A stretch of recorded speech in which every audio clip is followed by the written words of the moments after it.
নবী করিম সাল্লাল্লাহু আলাইহি ওয়াসাল্লামের জীবনের শেষ নামাজও তিনি জামাতে আদায় করেছিলেন। সুবহানাল্লাহ। দুইজন সাহাবীর কাঁধের উপরে ভর করে তিনি মসজিদে নববীতে প্রবেশ করেছিলেন এবং খুতবা দিতে গিয়ে বললেন, আল্লাহ তাআলা এই পৃথিবীর সমস্ত সম্পদ, জাগতিক সম্পদ তার এক বান্দাকে তিনি দিতে চেয়েছিলেন, কিন্তু তিনি সেই সমস্ত সম্পদকে উপেক্ষা করে তিনি আল্লাহর কাছে ফিরে যাওয়া পছন্দ করেছেন।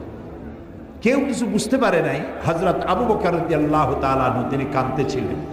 তিনি বুঝতে পেরেছেন এই পৃথিবীর সমস্ত জাগতিক সম্পদ আল্লাহ তাআলা দিতে চেয়েছেন তার নবী মুহাম্মদুর রাসূলুল্লাহ সাল্লাল্লাহু আলাইহি ওয়াসাল্লামকে, আর তিনি সব কিছুকে পরিত্যাগ করে আল্লাহর সাথে দিদারের জন্য তৈরি হচ্ছেন। তার অর্থ হলো আমরা এতিম হয়ে যাব, তিনি বিদায় হয়ে যাবেন। আল্লাহর নবী বক্তব্য রেখে হযরতে আয়েশা সিদ্দিকা রাদিয়াল্লাহু তাআলা আনহার হুজরার ভিতরে তার ঘরে প্রবেশ করলেন। ইন্তেকালের 5 দিন আগে থেকেই প্রচন্ড জ্বরে তিনি আক্রান্ত ছিলেন, মাথায় যন্ত্রণা ছিল, গায়ে ভীষণ জ্বর ছিল। ইন্তেকালের দিন যতই ঘনায় এলো ততই তিনি বেশি ক্লান্ত হলেন, বেহুশ হন, আবার হুঁশে আসেন। রাতের বেলায় হযরত আয়েশা সিদ্দিকা রাদিয়াল্লাহু তাআলা আনহাকে প্রশ্ন করলেন, আয়েশা রে, মসজিদে নববীতে এখন কি হচ্ছে?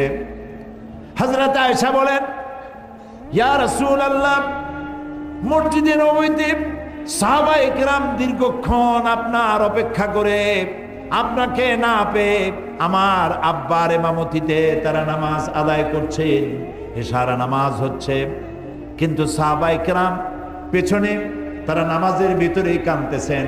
তাদের ধারণা হয়েছে রসুলের মেহরাবের ভিতরে, রসুলের মুসাল্লায় হযরতে আবু বকর যখন দাঁড়ায় গেছেন, আমরা এতিম হয়ে গেলাম, আল্লাহ রসুলের পেছনে নামাজ পড়া বোধহয় আর কিসমতে হবে না।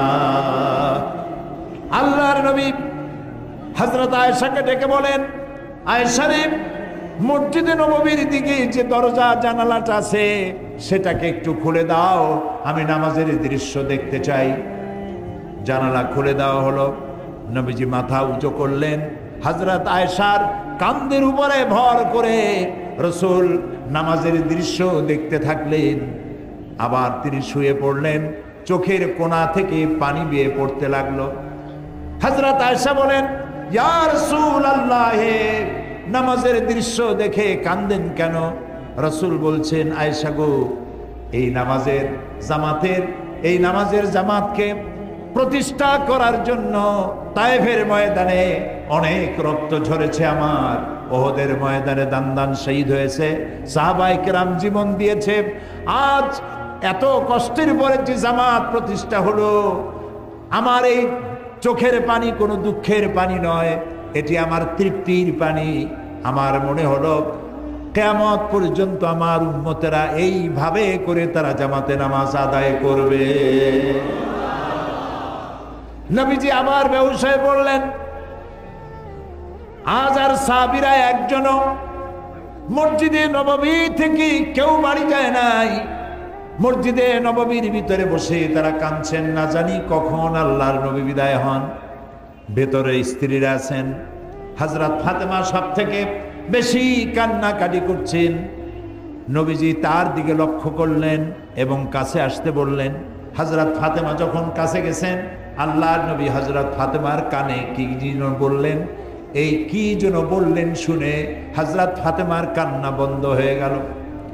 হযরতে আয়েশা হযরত ফাতেমাকে ডেকে জিজ্ঞেস করলেন, ফাতেমা গো, আল্লাহর নবী তোমার কানে কি বললেন আর তোমার কান্না বন্ধ হয়ে গেল?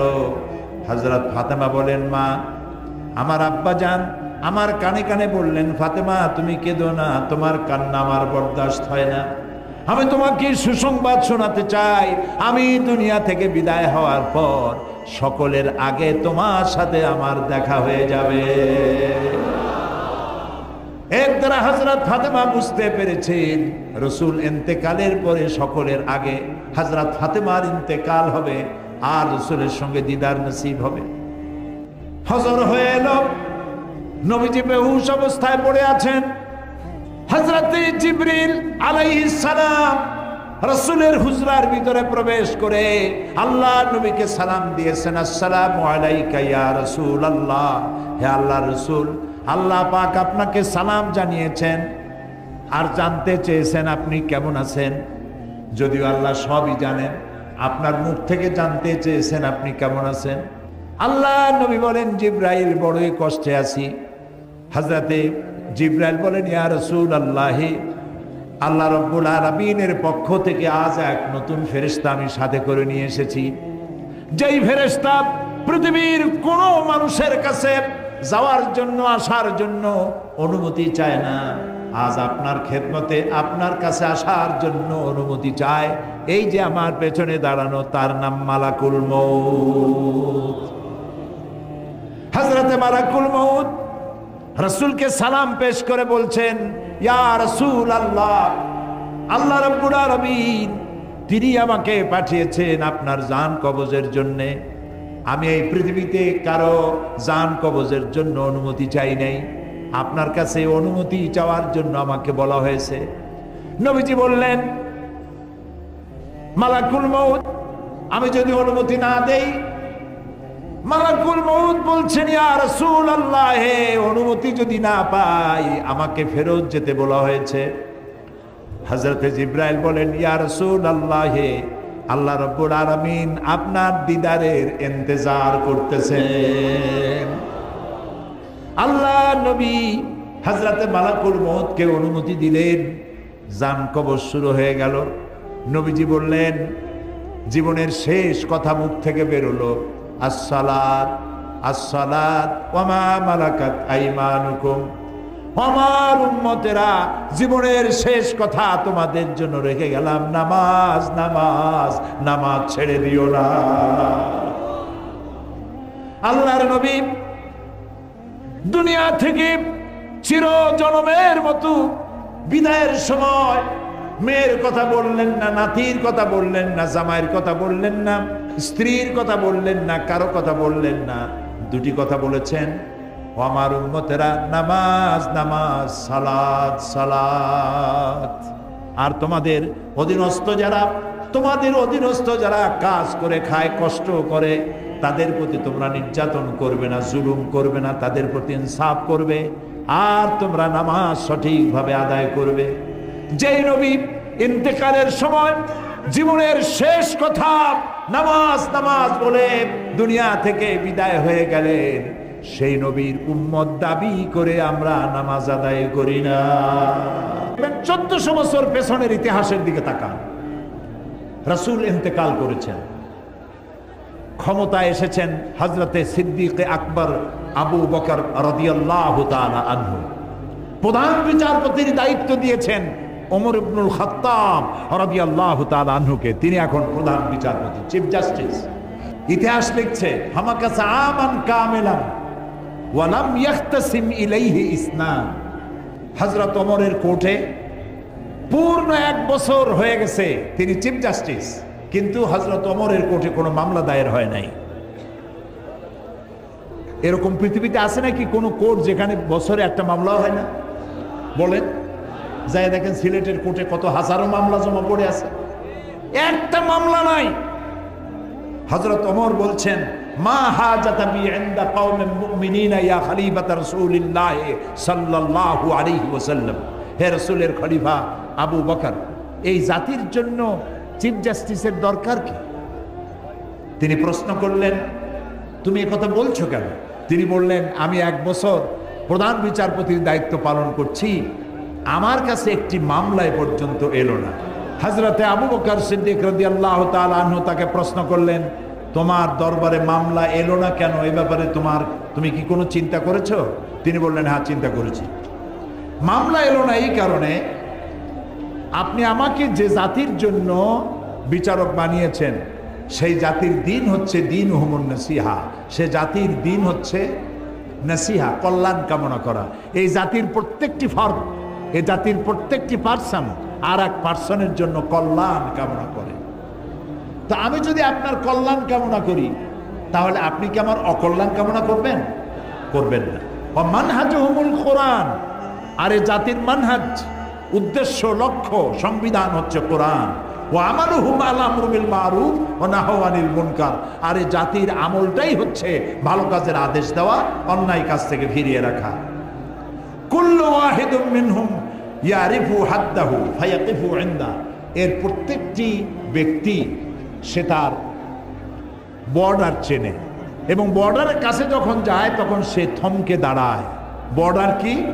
জেনা করা একটা বর্ডার, জেনা একটা বর্ডার, অহংকার একটা বর্ডার, মদ একটা বর্ডার, সুদ একটা বর্ডার, গীবত একটা বর্ডার। আল্লাহর নির্ধারিত এই বর্ডারগুলির কাছে যখন যায় তারা বর্ডার চেনে আর ওখানেই থমকে দাঁড়ায়, বর্ডার ক্রস করে না। ফায়াকিফু ইনদা। আল্লাহ তাআলা এই বর্ডারগুলি রেখেছেন, এই বর্ডার দেখায় বলেছেন তিলকা তিলকা হুদুদুল্লাহ ফালা তাকরাবুহা। তোমরা, এই হচ্ছে আল্লাহ নির্ধারিত বর্ডার, এই বর্ডারকে তোমরা ক্রস করো না, বর্ডারকে অতিক্রান্ত করো না। ওয়াইজা মারিদা আহাদুহুম আদুহু। এই জাতি যদি কাউকে অসুস্থ দেখে তাহলে তাকে সুস্থ করার জন্য তার কাছে সেবা শুশ্রূষা করার জন্য এগিয়ে যায়। ওয়াইজাফতাকারা নাসারুহু। আর যখন এর মধ্যে কেউ ফকির হয়ে যায় তখন ফকির হলে পরে তাকে সাহায্যের হাতকে সম্প্রসারিত করে দেয়। ফাফিমা হুম ইয়াখতাসিবুনা ইলাইয়া ইয়া খলিফাত রাসূলুল্লাহ সাল্লাল্লাহু আলাইহি ওয়াসাল্লাম। এই যখন জাতির অভ্যাস তখন এই জাতির মামলা করতে আসবে কেন? সুতরাং ভালো কাজের আদেশ আর অন্যায় কাজ থেকে নিষেধ করা, এটা হলো আদেশ করাটা হলো 6 নম্বর চারিত্রিক বৈশিষ্ট্য। আর 7 নম্বর চারিত্রিক বৈশিষ্ট্য হচ্ছে অন্যায় কাজ থেকে মানুষকে বিরত রাখা। 6 নম্বরে হলো কি? ভালো কাজের আদেশ, 7 নম্বরে অন্যায় কাজ থেকে নিষেধ করা। তাআওয়ানু আলাল বিররি ওয়াত তাকওয়া ওয়ালা তাআওয়ানু আলাল ইসমি ওয়াল উদওয়ান। সমস্ত ন্যায়মূলক ভালো কাজে লোকদেরকে সহযোগিতা করো আর অন্যায় কাজ থেকে মানুষকে বিরত রাখো, ফিরিয়ে রাখো। আর 8 নম্বরে হচ্ছে ওয়াল হাফিজুনা লিহুদুদিল্লাহ। আল্লাহর হদগুলি, সীমাগুলিকে চিনে সেখানে হদকে ক্রস না করা। লন্ডনে এবং আমেরিকা আমি দেখেছি, রাত 2:30-3টায় গাড়িতে যাচ্ছি, ড্রাইভার সিলেটি একজন মালিক, তার নিজের গাড়ি নিজে চালায়। ওখানে ড্রাইভার রাখার, কাজের লোক রাখার এত পয়সা কোথায়? যার যার কাজ নিজেরাই করে, নিজেরা খায়া, নিজের প্লেট ধোয়, নিজের জামা নিজে পরিষ্কার করে, নিজের গাড়ি নিজে চালায়। অনেক ভালো, অনেক ভালো। নবী করিম সাল্লাল্লাহু আলাইহি ওয়াসাল্লাম তাই করেছেন, আলহামদুলিল্লাহ বলে। তো গাড়ি চালাতে গিয়ে রাত 2:30-3টা বাজে, রেড লাইট চলতেছে, উনি দাঁড়ায় গেছে। তাই বললাম, ভাই সামনে তো কোনো গাড়িও নাই, মানুষও নাই, লাল বাতি জ্বলছে তো কি হয়েছে? কিতে হয়েছে তো কিতে হয়েছে, আপনি যান না কেন? কয় না, যাওয়া যাবে না। কেন? কয় যে এখানে ক্যামেরা আছে, এই ক্যামেরা আমার ছবি তুলবে, আমার চেহারা শুদ্ধ, গাড়ির নাম্বার শুদ্ধ, ছবি উঠে যাবে এবং আগামীকাল আমার নামে চিঠি আসবে, তুমি অমুক পয়েন্ট থেকে রেড সিগন্যাল ক্রস করেছো, তুমি কোর্টে দেখা করো, জরিমানা দাও। আর এইরকম 2-3 বার জরিমানা যদি হয়, আর যদি জরিমানা আদায় না করে লাইসেন্স ক্যান্সেল। তো ওইখানে ক্যামেরা আছে, জানা আছে বলে বর্ডার ক্রস করতেছে না। আর আমি যে বর্ডার ক্রস করতেছি অহরহ, আল্লাহ যে আমাকে দেখছেন, এই বিশ্বাস যদি থাকতো তাহলে বর্ডার ক্রস করতে পারতাম না। তো আমি সবর এখতিয়ার করে আল্লাহর সীমা রেখা, আল্লাহর সমস্ত সীমাগুলি যদি সংরক্ষণ করে আমরা চলতে পারি, তাহলে আল্লাহ তাআলা বলছেন অবাশশিরিল মুমিনিন। এই 8টি চারিত্রিক বৈশিষ্ট্য যারা অবলম্বন করতে পারবে তাদের জন্যই আল্লাহর পক্ষ থেকে রয়েছে শুভ সংবাদ, জান্নাতের শুভ সংবাদ। বলেন আল্লাহু আকবার, আল্লাহু আকবার, আল্লাহু আকবার। যুবকেরা এখন কানে দুল পরে, দেখছেন না? কানে দুল পরে। আমি লন্ডনে দেখেছি কানে দুল, নাকে ফুল, জিব্বার মধ্যে রিং পড়ছে। কত বড় শয়তান! আমি চিন্তা করছি, জিব্বায় রিং পড়ছে, খায় কেমনে? মাথায় কত কায়দার যে চুল, জেল মাইখা সব খাড়া করে তৈরি। এরপরে আবার কেউ চতুর্দিক দিয়ে কামায়া মাথার উপরে তালপট্টির দ্বীপের মতো রাখে। আবার আমেরিকায় দেখলাম এক প্রকারের যুবক, যুব শ্রেণীর ছেলে মেয়ে, প্যান্ট পরছে, জামা পরছে, সমস্ত সুতাগুলো বাইর করে, ছেঁড়া, হাঁটুর কাছে, হাঁটুর উপরে, নিচে, এদিকে সেদিকে ছেঁড়া ছেঁড়া। তাই মনে করলাম আমেরিকা পৃথিবীর এত বড় ধনী দেশ, আমার দেশের ভিক্ষুকরাও তো এত ছেঁড়া জামা পড়ে না, এরা কি এতই গরিব? কয় না হুজুর, এগুলোর দাম অনেক বেশি।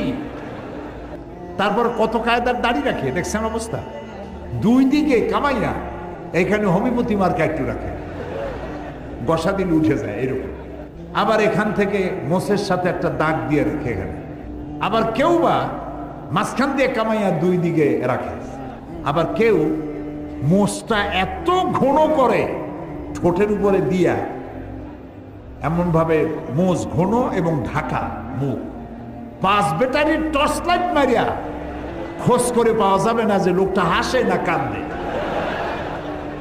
আলামিরুনা বিল মারুফ, ভালো কাজের আদেশ করেন, অন্যায় কাজ থেকে ফিরাবার চেষ্টা করেন। একটা মানুষও যদি ভালো বানাইতে পারেন, কিয়ামতের দিন হতে পারে এটা আপনার জান্নাতে যাওয়ার জরিয়া হয়ে যাবে।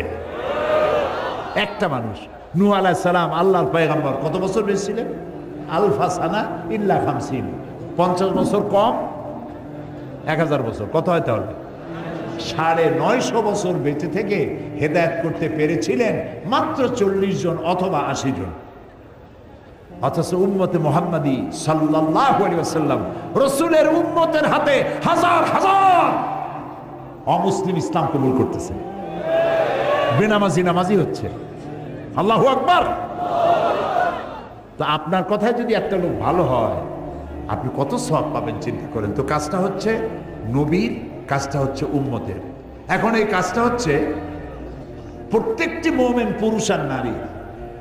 আল মুমিনুনা ওয়াল মুমিনাতু বা'দুহুম আউলিয়াউ বা'দ ইয়া'মুরুনা বিল মা'রুফি ওয়া ইয়ানহাউনা আনিল মুনকার। মুমিন পুরুষ আর মুমিন নারী, তারা হলো পরস্পর পরস্পরের বন্ধু। সুবহানাল্লাহ। মুমিন পুরুষ আর মুমিন নারী পরস্পর পরস্পরের বন্ধু। তাদের কাজ কি?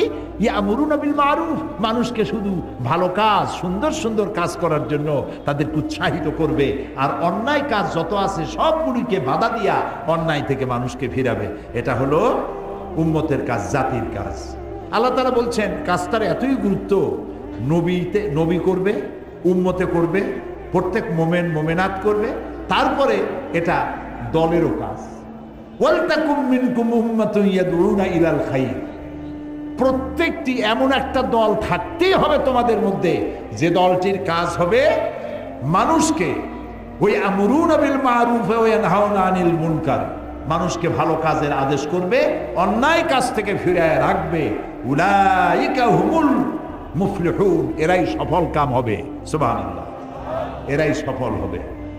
এরপর আল্লাহ তাআলা বলছেন কাজটা শুধুমাত্র রাসূলের নয়, শুধুমাত্র উম্মতের নয়, শুধুমাত্র মুমিন মুমিনাতের নয়, শুধুমাত্র দলের নয়, কাজটা রাষ্ট্রেরও।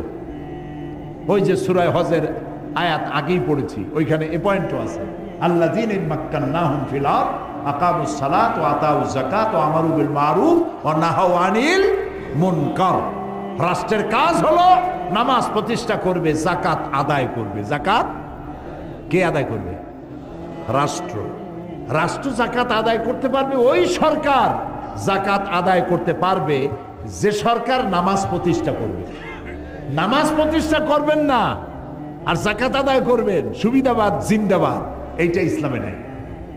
4টা কাজ, 4টা কাজের 3টা করবেন, আপনি যাকাত আদায় করার অধিকার রাখেন সরকার। আর 4 কাজের 3 কাজ করবেন না, শুধু পয়সা কামাই করবেন যাকাতের নামে, আর এগুলা কি দিয়ে করবেন কোনো হিসাব থাকবে না, এটা চলবে। রাষ্ট্রের কাজ হলো 1 নম্বর কাজ, নামাজ আদায় করবে, নামাজ প্রতিষ্ঠা করবে, যাকাত আদায় করবে।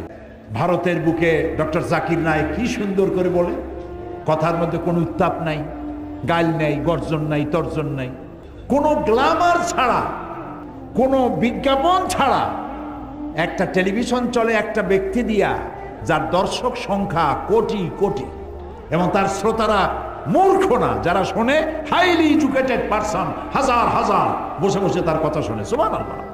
তার কথা মনে উঠলেই আমার দোয়া আসে শুধু। আমার কাছে মনে হয় মুসলিম মিল্লাতের জন্য আল্লাহর এক নিয়ামত। আল্লাহ জাকির নায়েকের হায়াত দারাজ করে দাও, তার স্মৃতিশক্তি আরো বাড়ায় দাও। একবার শুনলাম এক মহিলা প্রশ্ন করছে ডক্টর জাকির নায়েককে যে আচ্ছা আপনি তো বললেন হিন্দু মুসলমান খ্রিস্টান বৌদ্ধ সব ভাই ভাই, তো সব যদি আমরা ভাই ভাই হই, আমি তো হিন্দু, ওই মহিলা বলছে আমি তো হিন্দু, তা আপনার মক্কা মদিনে আমরা যাইতে পারি না কেন? এটা কঠিন প্রশ্ন। আমি চিন্তা করলাম কি জবাব দেয়। আমার কাছেও জবাব আছে, কিন্তু উনি কি বলেন সেটা শোনা দরকার। উনি জবাব দিলেন, বোন আপনার বাড়ি কই? কই তো ইন্ডিয়ায়। জন্মস্থান কোথায়? এখানে। বা আমার জন্মস্থানও এখানে। আচ্ছা বোন আপনি কি জানেন যে ইন্ডিয়ায় এমন এমন এমন জায়গা আছে যেখানে এখানে জন্মগ্রহণ করার পরেও সে জায়গায় আপনি আর আমি যাইতে পারি না, এরকম জায়গার নাম জানেন? কোন এরকম জায়গা থাকবে কেন? আমি ইন্ডিয়া জন্মগ্রহণ করছি, সব জায়গায় যাইতে পারি। উনি বললেন মোটেই না, এখানে এমন এমন জায়গা আছে যেখানে আপনি আমি প্রবেশ করতে পারবো না, তার নাম ক্যান্টনমেন্ট। ক্যান্টনমেন্টে আপনিও ঢুকতে পারবেন না, আমিও ঢুকতে পারবো না। ক্যান্টনমেন্টে ঢুকবে যারা নিরাপত্তার দায়িত্বে, দেশ রক্ষার দায়িত্বে যারা আছে, যে কোনো মুহূর্তে ডাক দিয়ে পড়ে জান দেওয়ার জন্য, রক্ত দেওয়ার জন্য, জীবন দেওয়ার জন্য ঝাঁপায় পড়বে, সেসব সেনাবাহিনীর জন্যই ক্যান্টনমেন্ট তৈরি করা হবে। ওখানে আপনি আর আমি যাইতে পারবো না। ইসলামেরও একটা ক্যান্টনমেন্ট আছে, সেটার নাম মক্কা আর মদিনা। ওইখানে ওই সব লোকেরাই যেতে পারে যারা আল্লাহর জন্য জান দিতে পারে, মাল দিতে পারে, রক্ত দিতে পারে। প্রিয় বোন, আপনিও যেতে পারবেন। আপনার পাসপোর্টে একটা ভিসা লাগান, ভিসার নাম লা ইলাহা ইল্লাল্লাহু মুহাম্মাদুর রাসূলুল্লাহ। কালকে আপনি মক্কা মদিনা চলে যান। কি সুন্দর জবাব! আমার খালি দোয়াই আসলো যে আল্লাহ তাআলা কি ব্রেন তুমি তাকে দিয়েছো, সুবহানাল্লাহ। তো মানুষকে আপনি বুঝাবেন। আমি একবার লন্ডনে এক বাড়িতে দেখলাম সিলেটি ভাষায় ইনজিল শরীফ। আমি তো অবাক হয়ে গেলাম যে আল্লাহ জিবরাইল দিয়ে সিলেটে আবার ইনজিল বানাই। তো দেখি যে সিলেটি আঞ্চলিক ভাষা ইনজিল এতটুকু, ওর মধ্যে লিখছে ঈসা আলাইহিস সালাম আসলা, টাইম টাইম একখানা গাছের তলায় বসে আসলা, এরকম ভাষা দিয়ে লেখা। তা আমি তার বললাম এটা কি আপনি কিনছেন? কয় না, একজন খ্রিস্টান আমার প্রতিবেশী দিয়ে গেছে। তা আপনি এখানে কত বছর আছেন? কথা প্রায় 30 বছরের মতো। আমি বললাম ভাই 30 বছর আপনি এখানে আছেন, আপনার ঘরে ইনজিল, সিলেটি ভাষায় ইনজিল আপনার ঘরে রেখে গেল, আপনি কি ইংরেজিতে অনুবাদ করা একজেল কোরআন শরীফ আপনার খ্রিস্টান প্রতিবেশীকে দিচ্ছেন? কয় না, তা তো দেয়নি। আপনি তা দেন নাই, আর স্লোগান দেন ইসলামের দুশ্মনেরা হুঁশিয়ার সাবধান। এই স্লোগান কোনো কাজের স্লোগান নয়, বাজে স্লোগান। সমস্ত মানুষের বাড়িতে বাড়িতে যান, দুয়ারে দুয়ারে যান, কোরআনের দাওয়াত নিয়ে যান।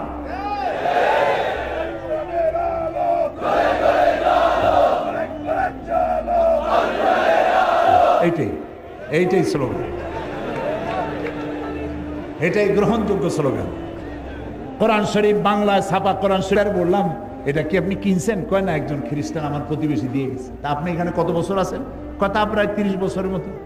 আমি বললাম ভাই 30 বছর আপনি এখানে আছেন, আপনার ঘরে ইনজিল, সিলেটি ভাষায় ইনজিল আপনার ঘরে রেখে গেল, আপনি কি ইংরেজিতে অনুবাদ করা একজেল কোরআন শরীফ আপনার খ্রিস্টান প্রতিবেশীকে দিচ্ছেন? কয় না, তা তো দেয়নি। আপনি তা দেন নাই, আর স্লোগান দেন ইসলামের দুশ্মনেরা হুঁশিয়ার সাবধান।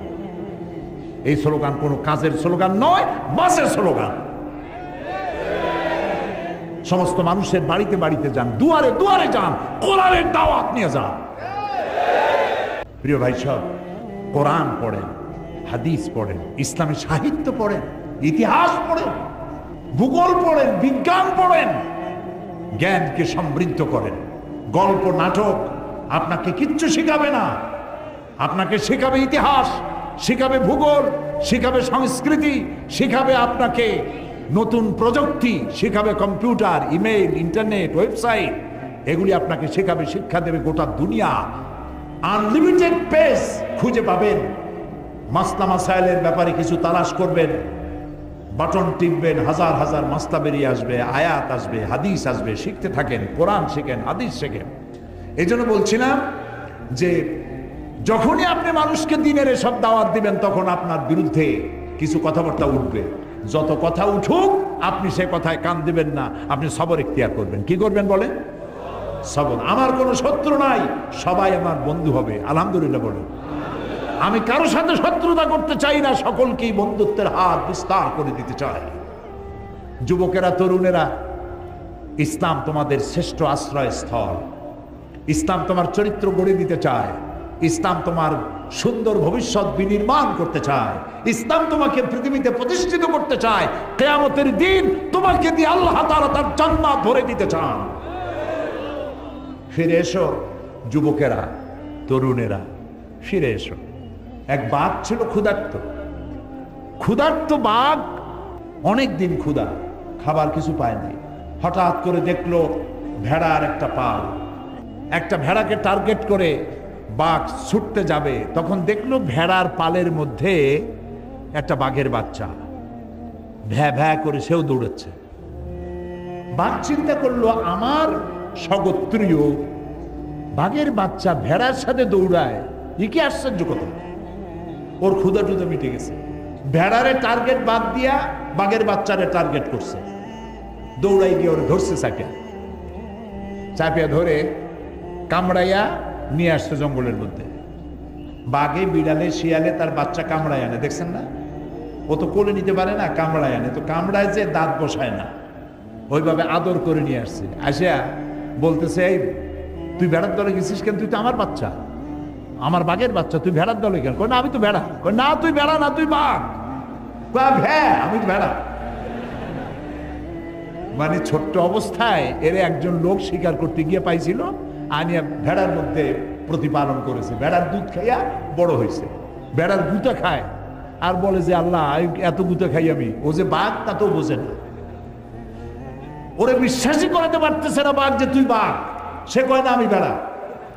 আচ্ছা, এরপর একটা কুয়ার কাছে নিছে, যাইয়া কুয়ার কাছে গিয়ে বলে, আচ্ছা টাকা তো পানির দিকে তাকা।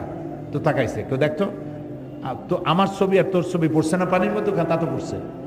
দাঁতগুলো বাইর কর, তোর দাঁত আর আমার দাঁত ধারালা দাঁত কিনা? কয় তা তো ধারালা দাঁত। আমার চোখ আর তোর চোখ দুটো বড় কিনা? বলে তা তো বড়। আমার গা যেমন হলুদ আর কালো ডোরা ডোরা আছে, তোর গা আছে না ওরকম বাংলা লিঙ্কের মতো গা আছে। তো নখর বাইর কর, এই খাবার মধ্যে নখ আছে, বাইর কর। তো বাইর করলো, তো দেখলো যে তার মধ্যে আমার মধ্যেও তো নখ আছে। তুই ভেড়া না, এখন বুঝছিস তুই বাঘ। তুই ভেড়ার গুতা খাইস কেন? তুই হুঙ্কার মার, ভেড়ার পাল দৌড়ে চলে যাবে। আমি আজ সিলেটের যুবক মুসলমানদেরকে বলতে চাই, তুমি ভেড়ার বাচ্চা নও, তুমি সিংহের বাচ্চা, খালিদ বিন ওলীদের সন্তান, তুমি শাহজালালের সন্তান, তুমি শাহ মখদুমের সন্তান।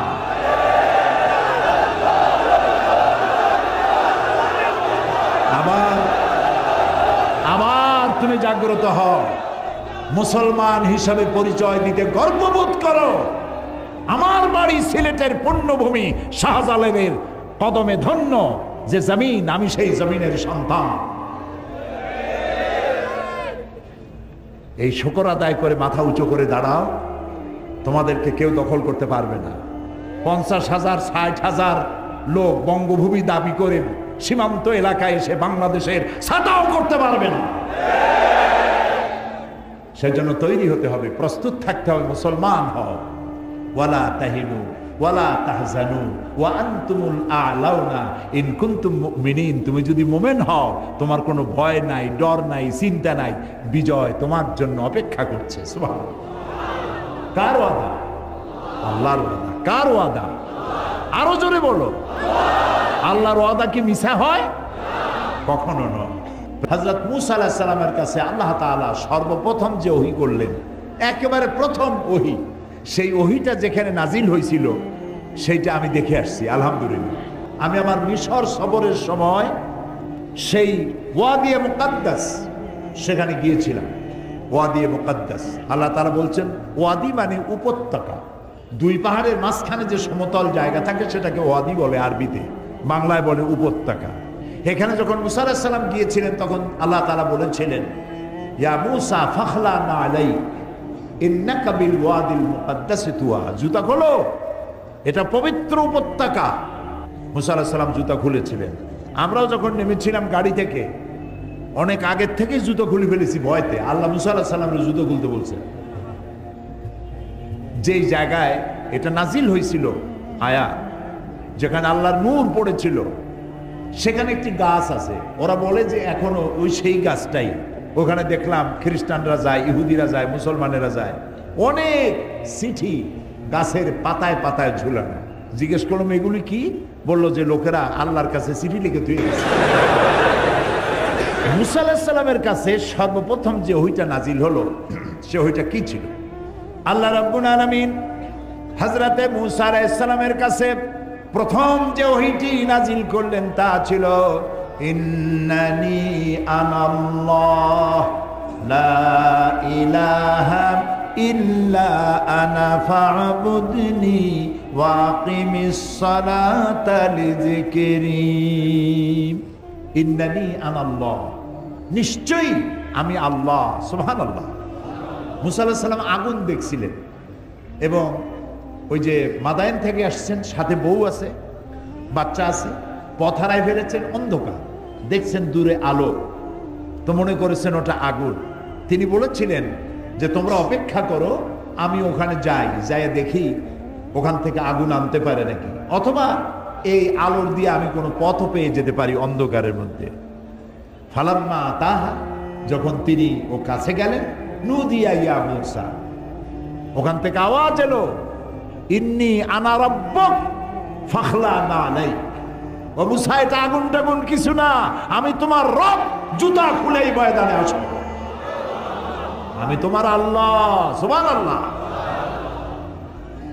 মুসা আলাইহিস সালামকে আল্লাহ তাআলা বললেন নিশ্চয়ই আমি আল্লাহ, আমি ছাড়া কোনো ইলাহা নাই, আমি ছাড়া কোনো আইনদাতা নাই, বিধানদাতা নাই। ফা'বুদনি, অতএব আমার ইবাদত করো। ওয়া আকিমিস সালাতা লিযিকরি, আর আমাকে স্মরণ করার উদ্দেশ্যে নামাজ কায়েম করো। এই নামাজ আদায় করা মুসলমানদের জন্য অবশ্য পালনীয় কর্তব্য। নামাজ হচ্ছে ঈমান থাকা এবং না থাকার প্রমাণ। আল্লাহ তাআলা বলছেন ফালা সাদ্দাকা ওয়ালা সাল্লা ওয়ালাকিন কাযযাবা ওয়া তাওয়াল্লা। আল্লাহ তাআলা বলছেন কিন্তু না সে সত্য মেনে নিল, আর না সে সত্যকে মেনে নিল, সে মিথ্যা ভেবে প্রত্যাবর্তন করে ফিরে গেল, অর্থাৎ নামাজ সে করলো না, নামাজ আদায় করলো না। তো নামাজ যে আদায় করলো না, সে কিন্তু তার ঈমানের সাথে বিদ্রোহ করেছে, তার ঈমানের আনুগত্য সে করে নাই। যে ব্যক্তি নামাজ আদায় করলো, সালাত আদায় করলো, সে ঈমানের সত্যতা প্রমাণ করলো। আর যে নামাজ আদায় করলো না, সে ঈমানের দাবিকে সত্যতায় রূপায়ণ করতে পারে না। জাহান্নামে যাওয়ার যতগুলি কারণ আছে, কিয়ামতের দুটি জিনিস আছে, একটা হলো জান্নাত, আর একটা বলেন ভাই, জাহান্নামে যাওয়ার যত কারণ, তার মধ্যে অন্যতম কারণ হচ্ছে নামাজ আদায় না করা। আল্লাহ তাআলা বলছেন ইয়াতাসাআলুনা আনিল মুজরিমিন মা সালাকাকুম ফি সাকার। জাহান্নামীদেরকে প্রশ্ন করা হবে, কেন জাহান্নামে এসেছো, কি অপরাধ করেছো, কোন কারণে জাহান্নামে এলে? ক্বালু লাম নাকু মিনাল মুসাল্লিন ওয়া লাম নাকু নুতঈমুল মিসকিন। জাহান্নামে আসার যত কারণ, তার মধ্যে বড় কারণ দুইটা, বড় কারণ দুইটা। একটা হলো নামাজ না পড়া, আমরা নামাজ পড়ি নাই, আর মিসকিনদেরকে, ফকিরদেরকে খেতে দেই নাই। যারা মিসকিনদেরকে খেতে দেয় না, নামাজ আদায় করে না, জাহান্নামের যত কারণ আছে তার মধ্যে এটিও একটি কারণ। জীবনকে সফল করার জন্য নামাজ হচ্ছে সব থেকে বড় দায়িত্ব। আর ইসলামে ক্ষমতা গ্রহণ করার জন্য মূল উদ্দেশ্য হচ্ছে নামাজ কায়েম করা। ইসলামে ক্ষমতা গ্রহণ করার জন্য মূল উদ্দেশ্য কি?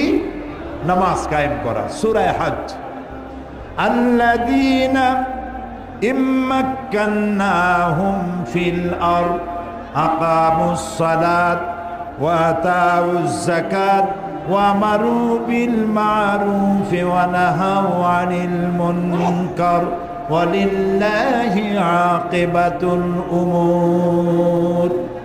আল্লাহ রাব্বুল আলামিন বলেন, আমি যদি মুমিনদেরকে ক্ষমতা দেই, তাহলে তারা 4 দফা কাজ করবে। কয় দফা বলেন?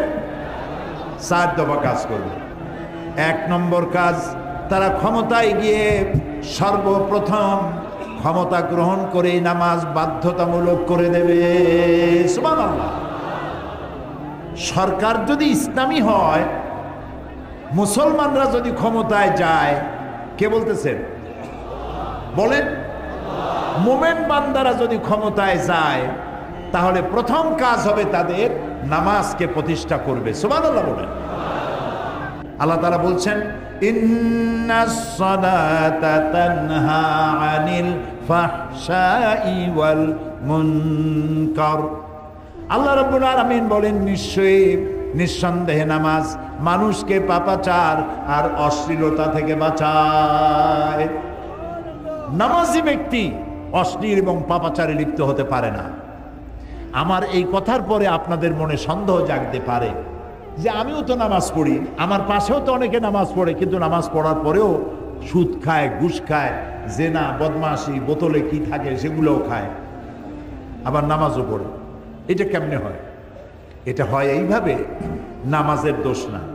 উনি নামাজি কি পড়েন উনি তা বুঝেন না। নামাজটা সঠিকভাবে, ডাক্তার ভালো, প্রেসক্রিপশনও ভালো, রোগ সঠিকভাবে রোগকে উদ্ধার করা হয়েছে, বোঝা গেছে কি রোগ, রোগকে নির্মূল করার জন্য প্রেসক্রিপশন দেওয়া হয়েছে। ডাক্তারও ভালো, প্রেসক্রিপশনও ঠিক, ওষুধও ঠিক, কিন্তু রোগ ভালো হয় না। কারণ কি? কারণ হলো এই রোগী ওষুধও খায়, কুপথ্যও খায়, যেটা তার খাওয়া নিষেধ সেটাও খায়, কাজেই তার রোগ ভালো হবে না। আর রোগ ভালো হওয়ার জন্য নামাজি লোক, নামাজ মানুষকে অশ্লীলতা পাপাচার থেকে ফিরায়। কখন ফিরাবে? যখন সে বুঝবে যে আমি নামাজের মধ্যে কি পড়তেছি। ও তো বোঝে না, না বোঝার কারণেই এই দুরবস্থার সৃষ্টি হয়েছে। সাদা কাপড় আপনি সাবান দিয়ে পরিষ্কার করবেন, পরিষ্কার হয়ে যাবে, কিন্তু কয়লা যদি সাবান দিয়া কিয়ামত পর্যন্ত ঘষেন, সাদার চেয়ে সাদা এরকম কোন জিনিস দিয়ে যদি ঘষেন, কয়লা কি পরিষ্কার হবে? হবে না। সুতরাং যে নামাজ পড়া হচ্ছে, নামাজ বুঝি না বলেই নামাজ আমার প্রতি অ্যাকশন করে না। নামাজকে জীবন্ত নামাজে পরিণত করতে হবে। আমি যখন মাগরিব পড়বো তখন আমার মনে করতে হবে এটা আমার জীবনের শেষ মাগরিব, এই মাগরিবের নামাজ জীবনে আর নাও পাইতে পারি। আমি যখন এশা পড়বো তখন ভেবে নেব এটা আমার জীবনের শেষ এশা, আর এশা আমি নাও পাইতে পারি। এমনও তো হতে পারে এই মাহফিলে আমরা যারা বসে আছি এর মধ্যে কোনো না কোনো লোকের কাফনের কাপড় ইন্ডাস্ট্রিতে তৈরি হয়ে গেছে। সে ব্যক্তি আমিও হতে পারি, সে ব্যক্তি আপনাদের মধ্যেও কেউ হতে পারে। সেই জন্য নামাজটা যদি আমি মনে করি যেটা আমার জীবনের শেষ নামাজ, তাহলে ওই নামাজ আপনাকে অশ্লীলতা এবং পাপাচার থেকে ফিরাতে পারবে। নামাজে আপনি কি বলছেন আপনাকে বুঝতে হবে। শুরুই করছেন আল্লাহু আকবার দিয়ে। আল্লাহু আকবার কি দিয়ে শুরু করছেন? আল্লাহু আকবার। আমার জীবনের সব জায়গায় আল্লাহু আকবার। দুনিয়া যখন প্রথম এলাম তখন আমি আমার কানে কি শুনেছি? এরকম আসতে বললেন, আর একটু বড় জোর করা যায় না? আর একটু, আরো একটু। এটাই প্রথম শুনেছি। আজানের প্রথম শব্দ কি? ইকামতের প্রথম শব্দ কি? নামাজের প্রথম শব্দ কি? জীবনের সর্বশেষ নামাজ নাম কি? তার প্রথম শব্দ কি? তাহলে আল্লাহু আকবার দিয়ে শুরু, আল্লাহু আকবার দিয়ে শেষ। এটা যদি আমি বুঝতাম আল্লাহ সর্বশ্রেষ্ঠ, তার থেকে বড় কেউ নাই, তাহলে আমার মাথা আল্লাহ ছাড়া কারো সামনে নত করতে পারতাম না। আমি এখানেই ভুল করেছি, আমি বুঝতে পারি নাই আল্লাহু আকবার কি জিনিস। সানার অর্থ কি তাও জানি না, সানা না সন্দেশ তাও বুঝি না। সুবহানা রাব্বিয়াল আলা, সুবহানা রাব্বিয়াল আযীম অর্থ কি জানি না। সামি আল্লাহু লিমান হামিদা, এটা কি নতুন শুনলেন না সারা জীবন শুনেছেন? অর্থ কি জানি না। তাশাহুদের অর্থ কি জানি না। দোয়া কুনুতের অর্থ কি জানি না। সূরা ফাতিহার অর্থ কি জানি না। কিছুই জানি না, খালি সেজদা দিয়ে চলে আসি। এ নামাজ আমাকে কেমনে অশ্লীলতার পাপাচার থেকে ফিরাবে? প্রিয় ভাই সব, শুধু যদি দোয়া কুনুতটা জানতাম অর্থ কি, তাও আমি সংশোধন হতে পারতাম। দোয়া কুনুতের মধ্যে কি বলছি একটা কথা শোনাই, একটা শব্দ। দোয়া কুনুতের মধ্যে আমরা বলি, দোয়া কুনুত কোন নামাজে পড়ে? ইসলামী ব্যাংকে একবার লোক নেওয়া হচ্ছিল, সব MA, AA, ইকোনমিক্সে, ইংলিশে, অ্যাকাউন্টেন্সিতে মাস্টার্স ডিগ্রি হোল্ডার। ইন্টারভিউতে জিজ্ঞেস করা হচ্ছে, দোয়া কুনুত জানো? জানি। দোয়া কুনুত পড়ে কোন নামাজে? কয় জানাজার নামাজে। দেখছেন অবস্থা? তো দোয়া কুনুতটাও জানে না। এই দোয়া কুনুতের মধ্যে আপনি আমি বলি অনাত্তরুকু মাইয়া ফুজুরুকা, আছে না একটা কথা? অনাত্তরুকু মাইয়া ফুজুরুকা অর্থ কি? অর্থ হচ্ছে, আয় আল্লাহ, যে সমস্ত মানুষগুলি তোমার সাথে প্রকাশ্য গুনাহ করে, তোমার দ্বীনের সাথে বিরোধিতা করে, তোমার দ্বীনের সাথে শত্রুতা করে, যারা প্রকাশ্য নাফরমানি করে, অনাত্তরুকু তার সাথে আমার সমস্ত সম্পর্ককে আমি ছিন্ন করে ফেললাম। এই কথাটা বলতেছেন কিসের মধ্যে? নামাজের মধ্যে। আর নামাজের সালাম ফিরেই সেই সব লোকের সাথেই ভালোবাসা, ওঠা বসা, মহব্বত, যারা আল্লাহর সাথে প্রকাশ্য দুশ্মনী করছে, আলেমদের সাথে দুশ্মনী করছে, মাদ্রাসার সাথে দুশ্মনী করছে, ইসলামের সাথে দুশ্মনী করছে, আল্লাহ রসুল আর কোরআন হাদিসের সাথে যারা দুশ্মনী করছে। মুনাফিকদের নামাজ কেমন? আল্লাহ তাআলা কোরআন শরীফে বলছেন, وَإِذَا قَامُوا إِلَى الصَّلَاةِ قَامُوا كُسَالَى। মুনাফিকরা যখন নামাজে দাঁড়ায় তখন কাহিলি, চুস্তি, শৈথিল্য সহকারে দাঁড়ায়। নামাজের মধ্যে দাঁড়ায়, এখানে চুলকায়, ওখানে চুলকায়, এদিকে তাকায়, ওদিকে তাকায়, মাথার টুপিটা একটু সাইজ করে। এরপরে যদি দেখে ইমাম তার শাহুদ পড়তেছে, সময় বেশি হয়ে গেছে, পিছন থেকে সিগন্যাল মারে। সিলেটে মসজিদ এরকম করে না? করে। এই যে পিছন থেকে আপনি সিগন্যাল মারলেন, আপনি অন্যায় করেছেন। ইমামকে ডিকটেট করার কোনো অধিকার আপনার নাই। আপনার তাশাহুদ পড়া হয়ে গেছে, চুপ করে বসে থাকুন। আপনি ইমামকে সতর্ক করছেন কেন? তো নামাজের মধ্যে এই কাহিলি, চুস্তি এবং শৈথিল্য, এটি হলো মুনাফিকদের লক্ষণ।